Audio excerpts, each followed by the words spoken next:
Hello guys, in anticipation again for next week when the Oblivion Remastered on Switch 2 launches, I did another comparison, and if you watched my last video, you'll see that we did some throttling to mimic the Switch 2's performance in anticipation for the release.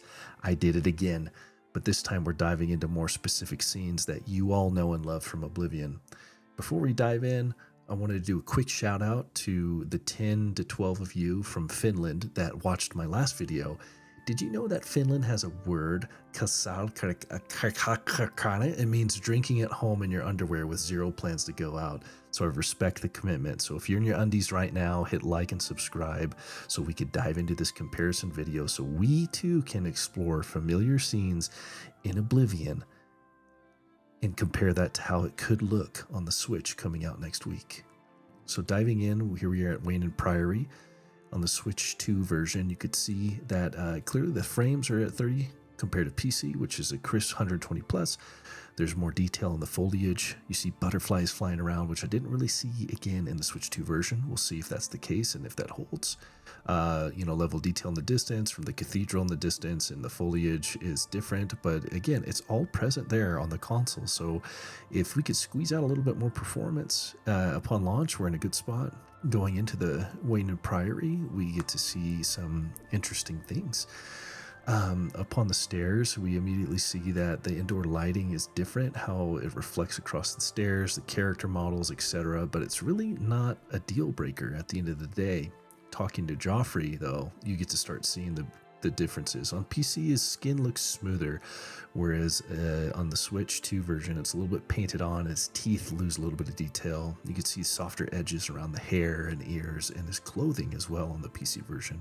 Side by side, we could kind of see the teeth are the biggest thing that pops out to me. A little bit, different glaze in the eyes, and kind of the lighting here is what stands out. But again, we'll have to see and verify when the official game launches, but for now we could kind of get an idea.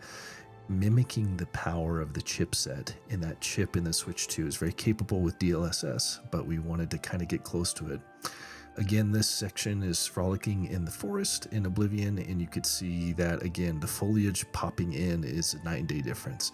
On PC at 4K 120 frames maxed out, ray tracing, you name it, all the foliage is present and it's beautiful. And the level of detail is crisp and dark, and the shadows kind of are more rich in comparison with the console. As we approach Kvatch, we could see again that we have our elf friend here with really creepy eyes.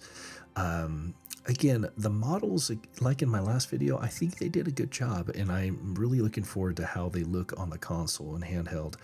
A lot of the differences we're seeing here is just the disparity between 4K and 1080p, but again, I think the models, in particular the hair and little minor details on the face, look drastically different between these two versions. The facial expressions seem to pop more on the PC. As we approach Kvatch and go up the hill, we could see the rocks, the details and the shadows a little bit different on PC. The shadows and lighting are great. Again, the facial rendering on the right for the Switch version just kind of looks a little bit more framed, so to say, and less natural. But again, I'm not really picky. I'm just more excited to play Oblivion on the toilet than I am nitpicking the performance. But as somebody who loves to have more frames, I'm a little bit reluctant going into Oblivion because Bethesda has confirmed that it is 30 frames per second capped, whether you're docked or handheld. So this will be the reality as you see it on the right, that frames and that pacing. Details here look about the same. Again, I wonder if they put in a lot of investment, and they will in the official version. This moment in Kvatch is so important for every new player. It's the first time we interact with an Oblivion gate. You could see on Civilian Matthias, again, the PC version on the left, you could see more detail on the armor. On the right, it's a little bit washed or maybe faded, just a hair. Is it a deal breaker? No. Facial expressions again are moving, and then the biggest difference that I see is how the hair is rendered using the upscaling technique at a lower resolution to 1080p. Combat again, this fight was a lot easier than the last fight, but again, I think even throttled this graphics card down to mimic the Switch 2 performance. Look at how beautiful that Oblivion Gate looks on the potential Switch 2 version. I think this really pops, and this is such an important moment in the game for any new player wanting to hop on Oblivion, is this first interaction with the Oblivion Gate. Anyway, I'm excited. I'll post official footage when it comes. Like and subscribe. Thanks a bunch.